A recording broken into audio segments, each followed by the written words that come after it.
The world is on fire. The podcast with David Cortez. I am the punishment of God. If you had not committed great sins, God would not have sent a punishment like me upon you. Genghis Khan.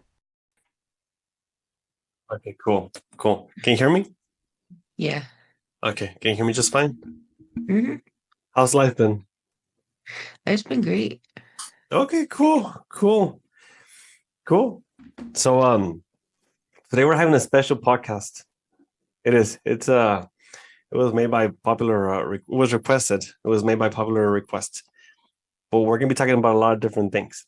One of the things that we're going to be talking about includes a topic that I brought up previously. Do you remember a while back we were talking about a couple of different things? I think it was during episode 2 with Lord of the Flies, and I had mentioned the four baddies of the world. So these four baddies of the world are egotism, nihilism, pessimism, and cynicism. These are the four baddies of the world. They are. And Gina, just checking in. You awake? I mean, I'm only asking because you look a little bit tired. I did just wake up. Okay, you just woke up. Okay. Yeah, I went to work last night. Oh man. Okay. Crap. How do you feel? Pretty good. Okay, cool. Just checking. So again, it's egotism, nihilism, pessimism, and cynicism. These are the four things, the four existential, maybe challenges, if you will, right? That every human has to wrestle with. There are more, of course. There are a few more that have been identified and discussed by psychologists and people in mental health. But these four are the topic of today, and there's a reason why I'm bringing these up. The reason why I'm bringing these up is because these four seem to have been plaguing many of the podcasts or shows that are out there right now. I mean, to the degree to where it's getting to the point where it's concerning, in my opinion. It's getting to that scary point where it's concerning. So, what is egotism? Egotism is this focus on the self to the point of detriment. It is like being conceited, boastful. It is like having a sense of grandiosity. That's what egotism is. This specific aspect of or the specific quality is one that's concerning because it leads to an over exaggerated sense of importance for people, and it leads to people being in love with themselves almost so much that they can turn into narcissists. They can start to really push away any thoughts that are contradictory to their beliefs. It's a horrible thing to wrestle with for people. It is. Well, first of all, what do you think about that first one? Egotism. And I mean, the way that it looks, the way that it presents. It sounds terrible. It is. Yeah. It is, it's terrible. But imagine what it would be like if everybody was just so preoccupied with themselves, with who they are, with loving themselves, with being boastful, with not caring about other people, with self-promotion, boastfulness, and just being conceited. What would that look like if everybody was like that? In my head, like California. What do you mean California? Like it's a lot of vanity, Yeah. self-importance. Which part of California are we talking about? Well, I don't know. Have you been to San Francisco? I was there. It was nice. I hate I'm a little bit confused by what you're saying, but let me know more. I want to hear this because I don't know where you're talking about. So whenever my sister does call, she works at like golf clubs, I guess, whatever they're called, and it's a lot of like very rich people. Mm-hmm. And a lot of the times the complaints that I get or that she tells is that people are so like preoccupied with themselves. They don't really care for others. And it's mostly around, like, obviously where she works, because these are Yeah. people with a lot of money. And so in her perspective, there's like a lot of degradation towards her because of their positions in life. And for her, it's just a lot of vanity, and they're so obsessed with themselves. Yeah. Okay. Hey, that makes That's sense. what I think of. But I mean, that's only maybe one place in California or some places in Yeah. California. I don't want to diss California completely. I don't want to get. No, you know what? I really don't like California because Okay, the time that I was there, every day was on fire. It's crazy. really? Mm. Okay. I guess I had a completely different experience, but I was only there for like a few weeks though for visiting family. But I mean, And I was only there for a week. okay, Not that kind of impression. okay. 'Cause, like, California sucks. Oh man, okay. Well, I'm gonna get canceled in the first 10 minutes here. Sorry. Exactly. No, it's okay. It's okay. Freedom of speech. Freedom of speech. If only our current government believed in that too. Freedom of speech. So Yeah. there's that. Maybe that'll get me uncensored, unblocked, uncancelled. That's just my opinion, man. That's just my No, experience. but I'm glad you gave your opinion because it's possible. It is true that in certain places in the country or in the world there are more people that struggle with egoism. That can be true. That is Mm. true. But ecosystem is only one of them. The next one is nihilism. So let's go with batting number 2, nihilism. Nihilism is this lack of belief in anything. When you think about it, nihilism is abandoning all belief systems. And essentially, almost, I mean, you could argue that it looks like people believing that things are pointless completely. Nihilism is abandonment of everything. That's scary. It is. It is the abandonment of ideology. It is the abandonment of philosophy. It is the abandonment of purpose. It is the abandonment of religion. It is the abandonment of everything. That's insane. What do you think about that nihilism? Sounds a little sad. Oh, it is sad. I mean, in fact, one of the worst things that it leads to for people when they're struggling with mental health issues is a couple of different things, but one of them is lacking purpose in life. But the problem with this is not so much the lacking of purpose, it's actually what follows. So if you feel as if there's no purpose to life, that there's no intrinsic value, extrinsic value, that there's no reason to live it in the best way possible, then for some people that destroys the motivation to want to live in general. Now, though I think that the worst case when there is a huge level of nihilism within a person, it can really devolve to something really bad because nothing matters. If there's no purpose, if there's no meaning, if there's no direction, if there's no good, if there's no bad, then there is no moral compass. Kind of like how what we talked about previously, right? So there's no code, then what's the point of doing anything in the good way? And an analyst would say, well, what is the good way? Is it what you're saying is good, or is it what somebody else is saying is good? Well, what is the good way? But I mean, good is maybe what 99% of the world will say is good, right? So let's go with that definition. What 99% of the world will say is good is probably good. And there are different examples. So if I were to say that, what's it called? Feeding stray dogs. If you're throwing away food and you see a dog that's starving, if you see a dog starving, feeding it, that would be nice.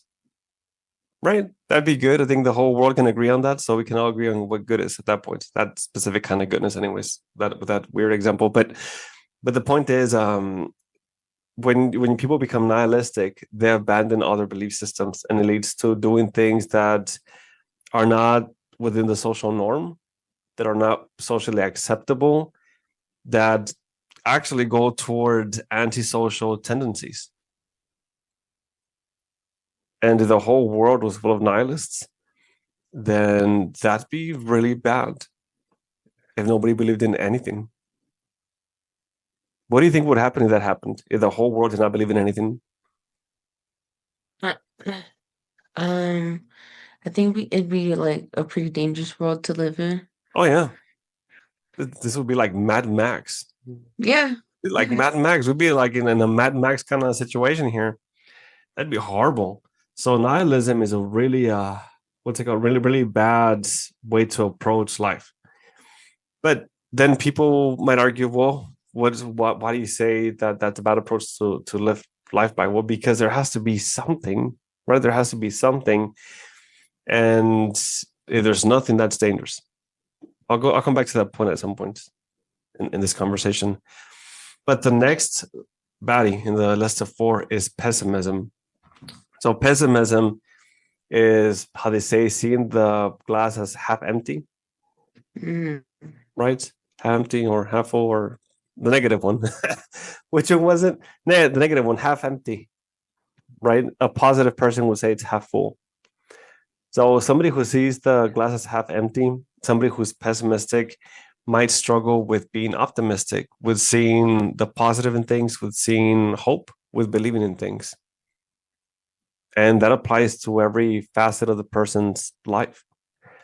Think about it like this: pessimism can look like not wanting to put in effort into a specific goal because you don't believe that anything will happen. You don't believe that things are going to work out. You don't believe that you're going to succeed in this goal. That's pessimism. Pessimism can look like I'm not going to apply for this job, or I'm not going to do that because it's not going to work out. Pessimism can look like there's no point in trying in anything, not even dating or trying to make any goal because it's never going to work out. What are your thoughts on pessimism of that degree? I'm just wondering what that would look like in the workplace. In the workplace, maybe something like this. Maybe something like there's no point in me trying to work harder and trying to shoot for that promotion because I'll never get it. I'm not the kind of person that gets promotions, and I won't get this one either. So I'm not going to try. Not only that, though, but in a different example, let's say this person wants to get outside of this job, right? Then if they don't believe that they can ever leave this job, they can never reach their dreams and goals in life, they might just stay at a job that they hate permanently because they don't believe that things can play out differently. So the pessimism extends to other workplaces, not just their current workplace, and they will not want to try, and they'll just be miserable. Wow. Yeah, horrifying. It's freaking horrifying. And I met lots of these people, so Wow. so it's not something that people want to be struggling with. But pessimism is usually, built or gained as an issue throughout different events throughout life. I could cite like 6 different ones, but one of the most probably the best example that I can give is what's called learned helplessness. Learned helplessness is the experience of consistently hitting roadblocks and not being able to succeed in things that you wanted to succeed because something got in the way, whether it be a person, a parent, an employer, administration of some kind, the world, whether it be the government, whether it be anything. It can lead to a sense of learned helplessness. Then this sense of learned helplessness leads to becoming disillusioned, disenfranchised with, doing things the conventional way. So then if you don't see a way through, then you start to believe that there's no way through. And you start to just not believe that things can be different. And you fall into a hole. And that's it. So that's Wow. and that's learned helplessness. It's an interesting subject. It really is. And it's one that starts off when kids are kids. And when people are kids, they can experience I think it was the industry versus inferiority stage of development. I think it was that one where kids are having to see how adept they are to their environments and to the tasks that they're expected to perform. And this transcends further into elementary school, kinder. So how well can they do something? Are they competent? Are they not competent? And it starts early on with social development. But again, a huge there's different parts of it, but a huge part of it is repeated failures because of things getting in the way throughout childhood, throughout teenage years, throughout adulthood. Not only that, but if the world consistently shows you this side of it, if you consistently are exposed to messages that tell you that you will never be able to be successful or rise up or be accepted or anything like this. Exactly. I know this is where it gets a little bit interesting. So if this starts happening repeatedly, then you start to experience learned helplessness. So this is not possible. And that's a form of pessimism that has to be broken, and it can be broken. What are your thoughts on learned helplessness? Um, I'm trying to see in my head, like, have I ever met any people like these? I'm not sure. I don't think so. You probably So, did, but they just didn't present like that. So yeah, I don't know. no, Like, they don't. They don't present like that. So people that struggle with learned helplessness, they don't present as that. They don't even talk about these things. They are just stuck. They are stuck. Think of it like this. I think the most common term that I've heard lately describing people that are stuck is NPC, like yeah, non-playable character. yeah, yeah, So there are people that are NPCs, if you want to use that word. Not my term, but it's one that I think it's very applicable or maybe relatable in some way. It helps understand the issue. But some people will be at their jobs and you can tell that they're not happy. You can tell they're depressed. You can tell they're not doing well. And and and they will not say, I don't believe that I cannot have a better life. They'll just seem as if they've accepted that they cannot have a better life. So they'll just be staying where they're at. A lot of the people that are in jobs that they hate usually are there because they're not able to progress or because they don't think they can progress in some way. There's this belief. I think it's a hierarchy of needs, Maslow's hierarchy of needs, and it argues that people unconsciously and consciously always want to be their best self. They want to become fully self-actualized. So it exists within people. It does. And the ones who've accepted or have maybe adopted the belief that they cannot progress, these are the people that are stuck in jobs that they hate, that are not happy, that are depressed, that don't try to apply for their jobs, that don't try to apply for promotions, that don't try to progress, that don't try to take chances, who don't try to get more education or different things like this. These people have become stuck. And a lot of them in their unconscious mind, they're struggling with the belief of, I cannot do this. It's not possible. And I'm helpless in the situation. It's not something that's visible. It's something that's more so in the unconscious mind and seen more so through the behavior of people, not what they're saying. mm, Then you have the final one, and you have this one's a little bit ugly. This one's a little bit ugly. This one's cynicism. Cynicism is this belief that everybody's out for themselves.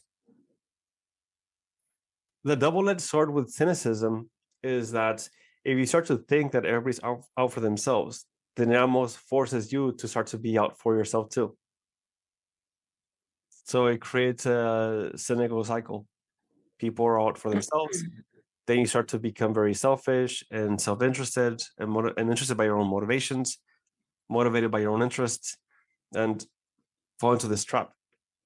And cynicism is very bad because it eliminates something that's very important to have, and that's faith in humanity.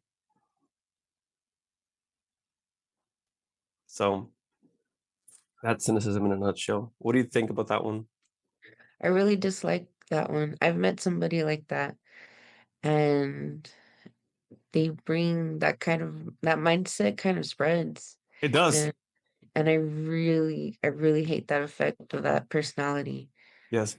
Well, it's not a personality. It's an existential threat, if you will. Yeah, But it's contagious. It it really is. is. It is contagious, big time. But all these four are contagious, all of them. Which brings me to my next topic, well, the real topic of the day. that we're here to talk about, and that is, I mean, the name of the episode is A Better Man Project Part 2, Dawn of Yokai. Yokai. Demons, right? Dawn of Yokai.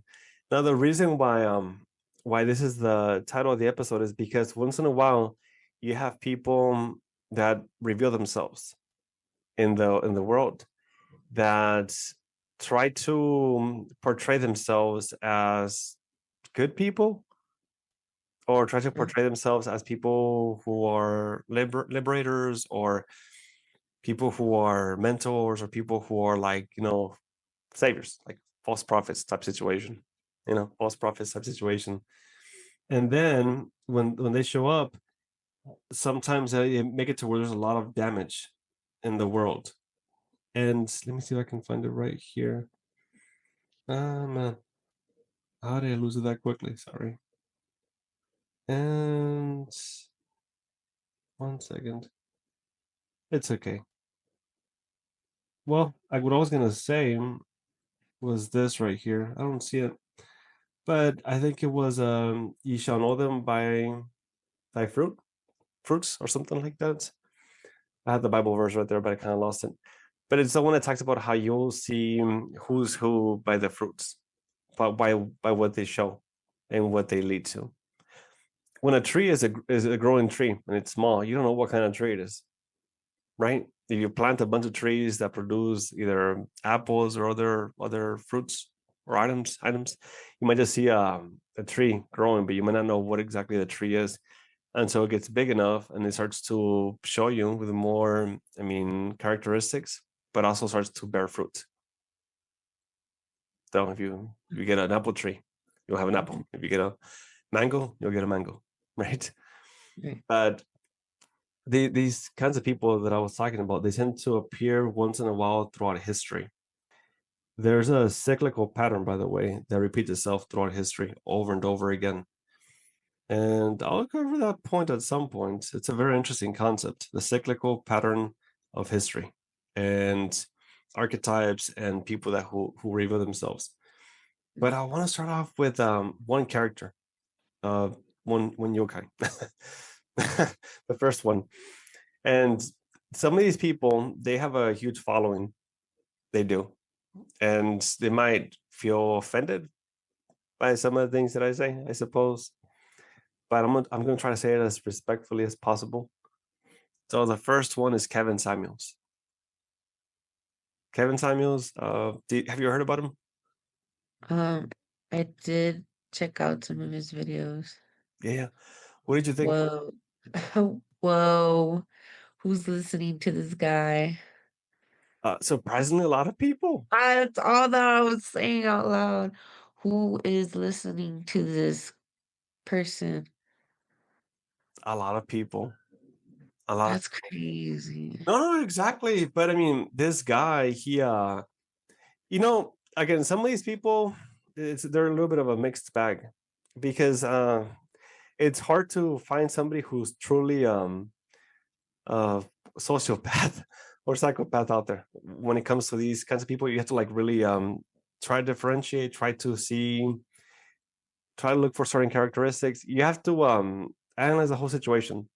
The reason why I say this, why I preface this, preface that conversation with this one, is this: I don't think Kevin Samuels was initially a bad guy. I don't think he.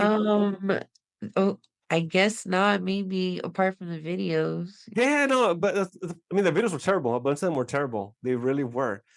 But what I'm trying to say is that sometimes either you die a hero, or watch yourself, or live long enough to see yourself become the villain. That's the Yeah. truth. A bunch of these people, I want to believe that they were good at some point and they were trying to do some good for humanity, and they slowly became villains. They Yeah. did. And that's sad. But with Kevin Samuels, with him, first of all, I think he initially wanted to help out and to humble both men and women. I think that was his goal, because he didn't just make videos on women, he made videos on men too. I saw him. Yeah, his first couple videos, I he said, he calls himself a stylist. And so his first couple videos are all about selling cologne. And then once you get to the first one that's not about cologne, they're videos for men, but they're just so terrible.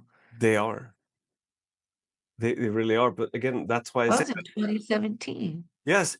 But again, maybe he wasn't the bad guy in the beginning. Maybe he was trying to be a good guy. I think he's Maybe when he was selling cologne. yes, maybe he was a. I think he was an image consultant or something like that. Uh-huh. But he was trying to be a good guy at first, trying to help out men, trying to give advice. He dissed a couple of men on the show, and he was trying to let them know that they had to get their things together, become a provider, work hard, and then be able to offer their partner something before they had a partner. So I liked that message. With the women on his show, though, he kind of went sideways significantly. I think the message was that he was trying to humble women, or trying to, I don't know, maybe trying to help them see something. Maybe try to get them to see that that's they shouldn't expect men to be perfect or expect them to be a certain kind of way. But then he slowly changed and devolved. I mean, in the way that he expressed himself, and then something else happened. So he started to degrade women, imply that they were all unrealistic, that they were not beautiful unless they were an 8 or a 10 or something like that. But he really dissed women's appearances, and that's not nice. And he made women in the show appear delusional. He made it seem like if all women were gold diggers, unappreciative, and incapable of unconditional love. And it really affected women. I mean, men's schemas of women. Do you know, a while back I had mentioned? Do you remember a while back I mentioned the schema concept from psychology? I had mentioned that a schema was like when you see a chair, like what is the first chair that you think about? Right. I think you had said the one with 4 legs. I said, yeah, yes. Mm. But then there's the office chair, then there's the kitchen chair, then there's the therapy chair, then there's a school chair. So there are different kinds of chairs when you think about it.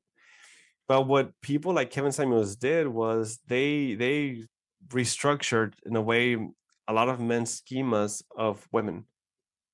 They damaged it. They damaged men's schemas and made it to where men start to see a lot of women as gold diggers, unappreciative, unrealistic, as not being able to give love, all these different things, as having to look a certain way. I mean, Kevin Samuels really did a number on men significantly. What do you think about that and what he did? Wow.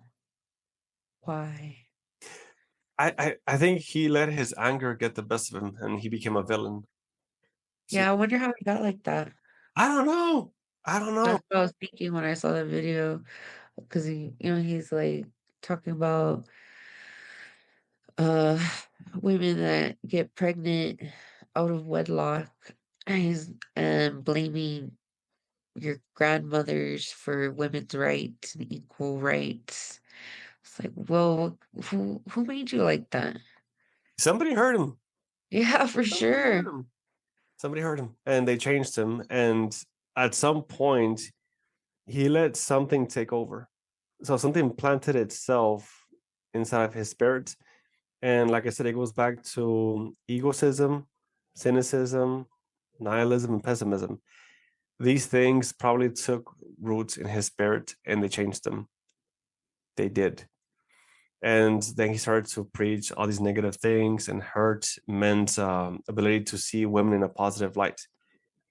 I mean, think about it like this: if somebody tells you over and over again that this specific thing, the specific item, or the specific, if I were to say this specific food at this restaurant is terrible, and there were like 1,000 bad reviews, and I said the food's terrible, you're gonna throw up after you eat it.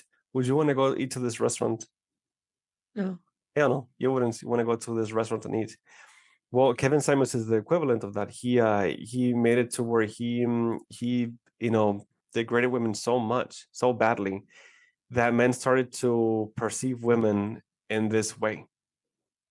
And then it became their reality. It became the men's realities to see women this way for a lot of them. And it did a lot of damage to relationships, so much. And it's sad. It really is. I have a lot of different theories for why this happens to some men and not to others, but I guess I'll bring that up in a future episode. But the point is that men's schemas of women got damaged in their mind, and it's something that has to get fixed. It might require therapy for some people, and for a lot of people, it just require them just being exposed to the positive qualities that women have to offer. I mean, all men come from women, right? Assuming that the guy who starts to adopt Kevin Samuel's mentality had a good mom, then he could ask himself, is what he is saying true? Or are women not like how he's describing them? And if mom's a good character, mom's a good person, how does his narrative work with this, with what I'm believing or what I think about my mom? Because if this person accepts that all women are terrible, then he has to start to believe that his mom is terrible. And if she wasn't, then how does that narrative work? So it wouldn't survive. The narrative wouldn't survive. So men asking themselves this simple question could be very helpful. But also, a lot of the times it comes from attachment wounds that people can experience. So if somebody has unresolved issues from negative experiences, from previous relationships, from previous marriages, then they can start to develop resentment towards women, and that's very harmful for men. So resentment should not be developed towards women, not and towards men either. But I mean, you cannot blame you can't overgeneralize the behaviors of a past relationship to all the other people that you date. It's not fair to the one that you're currently dating, and also it's not fair, it's not real, it's not applicable. So you cannot generalize resentment to that degree. So either there's an attachment wound somewhere, or something's going on, or I mean the person just became brainwashed by this guy, and they have to de-brainwash themselves or get help to do so. But it's not okay to treat women like this. I'll tell you this much: good men never treat women poorly, because they don't have to. Good men don't have to treat women poorly. They don't. So if you truly want to be a good man, do not treat women poorly. Not like that. Don't don't ever don't ever insult a woman. Don't ever degrade one. Don't ever do anything like that. Ever. Now there's arguments that couples have. Okay, there's that one. Sometimes things fly off the wheels. But generally speaking, when you're in your right state of mind, when you're conscious of what you're saying, when there's nothing provoking some kind of altercation, speaking poorly of women should not be a thing. That's just not what men do. It's not. It isn't. But that goes towards the next subject, our person of subject. So we have Andrew Tate here. Similar. He's a little bit similar, but a little bit different. So what was his original goal? His original goal was how to be an alpha man, or how to be a good man. He was trying to empower men. He was. That was his original goal. Like it really was, but it went sideways, and he started to go in a different direction. I think one of his quotes was, "If you need therapy, you're useless, because there are people that have it worse, and you shouldn't complain." Something like that. But that's really toxic, really bad. And the perception that he wanted people to have of him was, "Be cool like me." And then, I mean, this person at some point became not even just narcissistic. He became a misogynist. He did. And he started to portray this message, or convey this message, that men are better than women. And that's not true. Both men and women are equal, and they have different strengths. Now, he was also allegedly charged going through this, charged with prostitution, rape, human trafficking, and different charges as well. So, I mean, I don't know. Like I said a while ago, you shall know them by their fruits. So, I mean, there's that. He was charged with all these different things, and I'm not sure how many men actually want to be taking advice from a man like this. And if after hearing all that stuff that he did, a man's still following him and still trying to follow him because of the lifestyle he has, then that man's got to do a lot of work on himself because that's not okay. Like psychologically, that's not okay. It doesn't make sense. It doesn't. Now, I'm wondering, what do you think about Andrew Tate?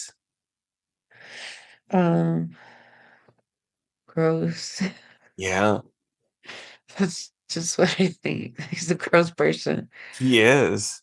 And I'm not gonna deny that he has a lot of money, but I mean, the way that he got it was through the suffering of others, through the exploitation of others, Yeah. through the trafficking of people, through spreading hate, through spreading toxicity.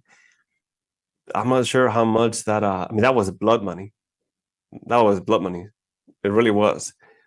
And if people are still chasing that lifestyle and want to be like him, want to emulate him, I mean, again, that's. I mean, that's concerning. That's Yeah. concerning. Then you have the cast of Fresh and Fit. So again, same message: how to be a good man and trying to empower men. That was the original goal of the show. I think the main guy, Myron, I think it's his name.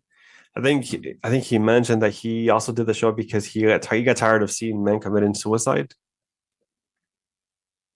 I mean, and losing everything because of them being tricked or used by women. But the way he said it, it sounded like if he had some personal issues, like if he had been through some stuff. So maybe he went through something and he's trying to project his anger and resentment towards women and trying to save men from this imaginary boogeyman. So much they start to believe it and damage again men's perception of women. And again, I think initially he wanted to help out people. Again, he wanted to prevent men from committing suicide. That's a great deal, right? Men's mental health month, right? So we gotta help out men.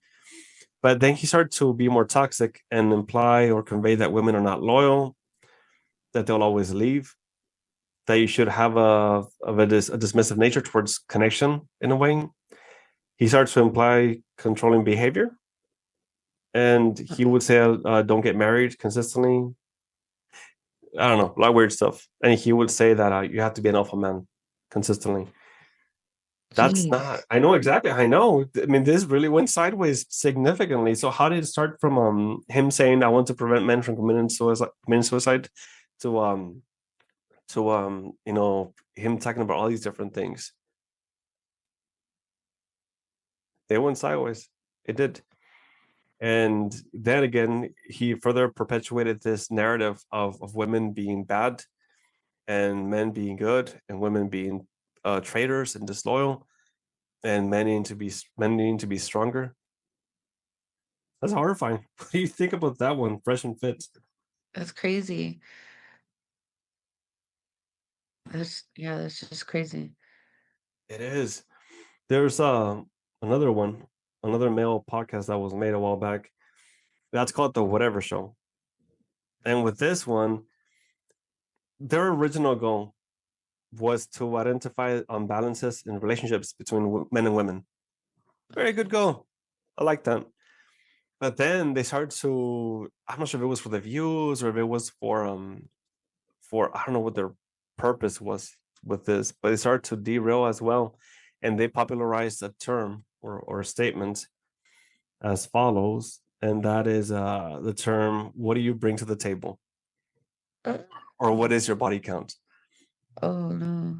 They're the ones who made this stuff famous. They did. And they made it, they also implied that, what was it that they implied?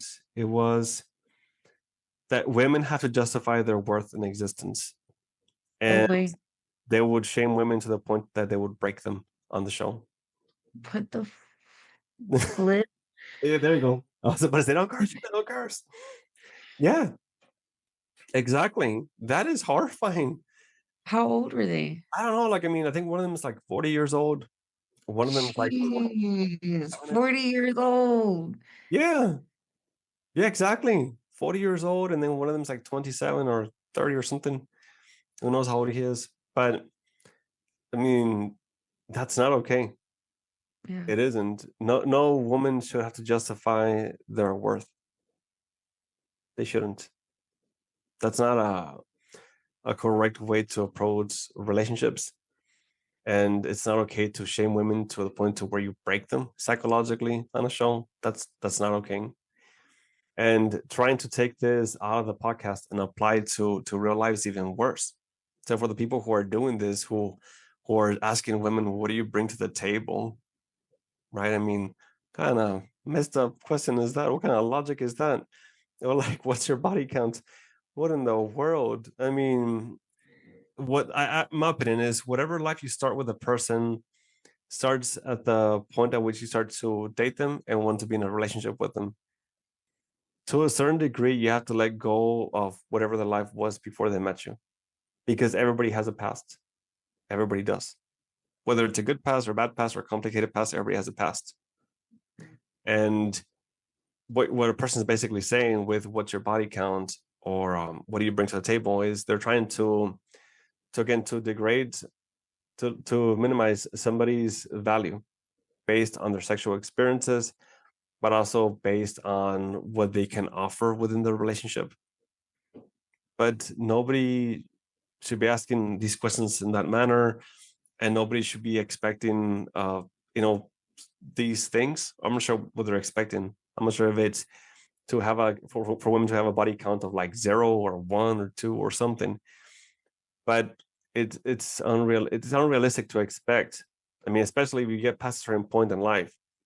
Like if everybody's past, 40. if you're all 27 plus 27, and to expect that a woman should only have slept with one person or with no people whatsoever, then that's one, crazy and unrealistic.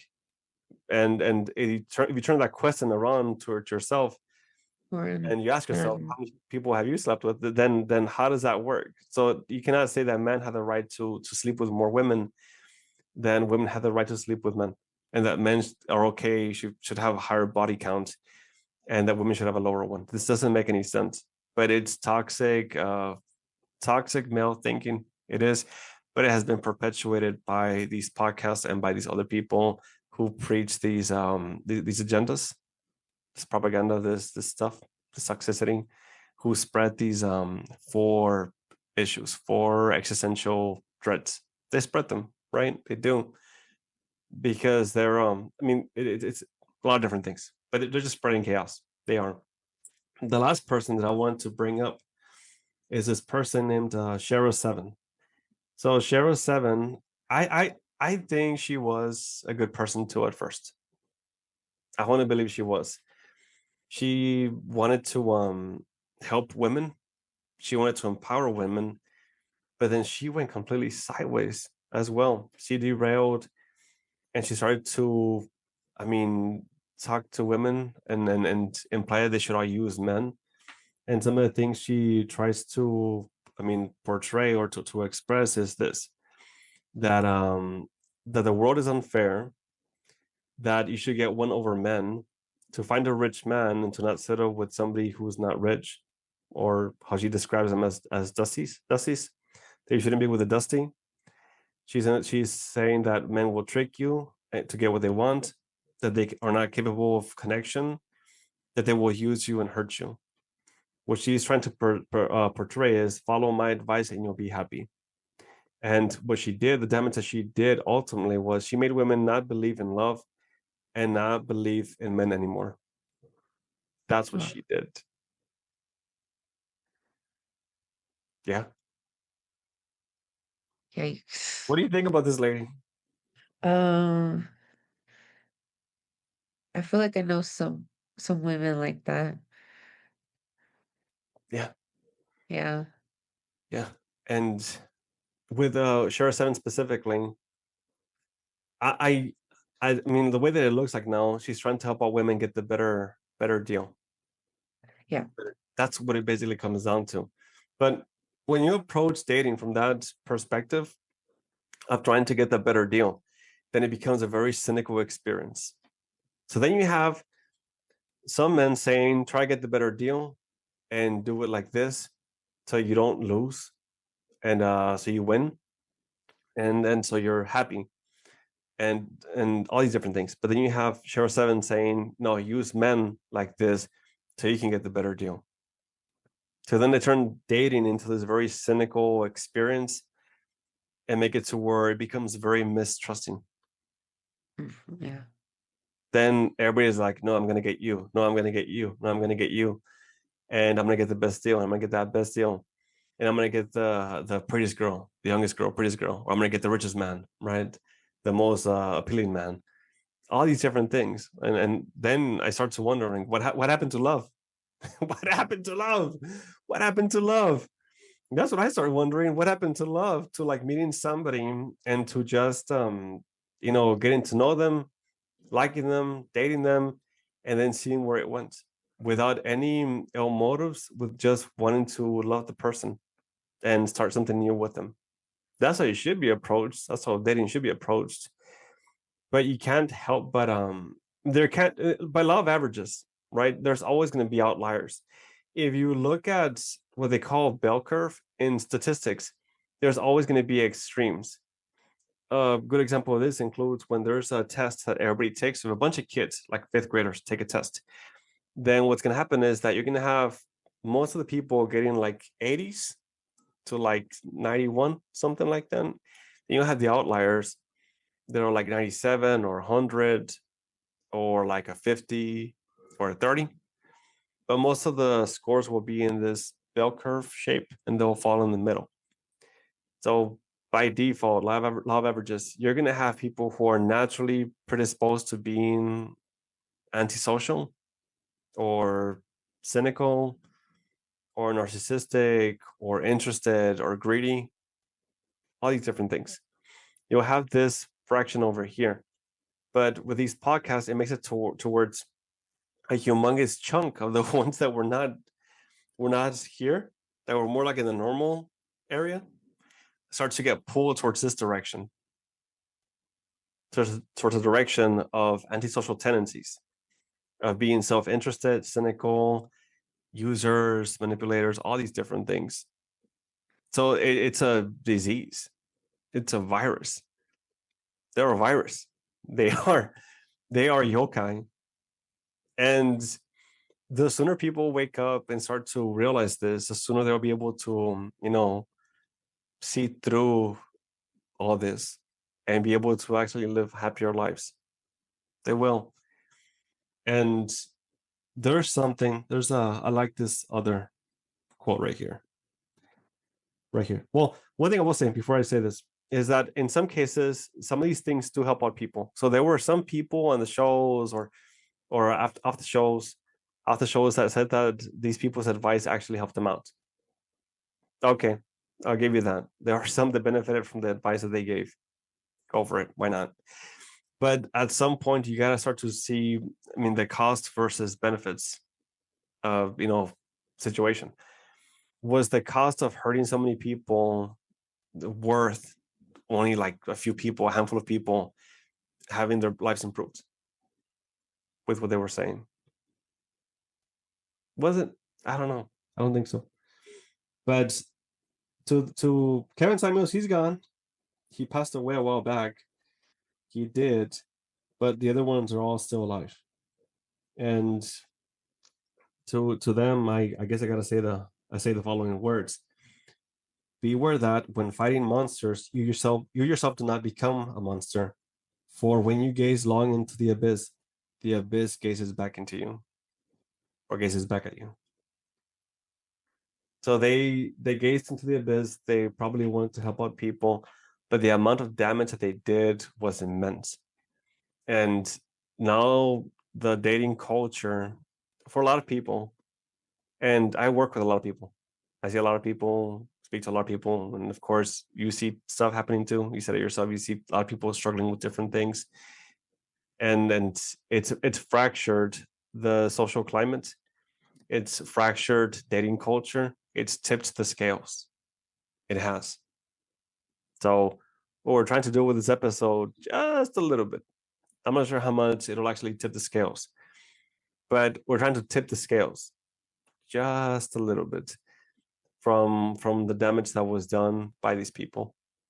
And I'm also making this podcast to I'm wondering, maybe this will be the case, and this is what I'm hoping for, that people who are struggling with somebody who was brainwashed by these people are able to maybe share this podcast with these people who were brainwashed, and then these people can start to, deprogram that brainwash effect from themselves by seeing the truth, by seeing an analysis of these characters, these people that were on the podcast, and that way they're able to start to heal from the damage that was done to them.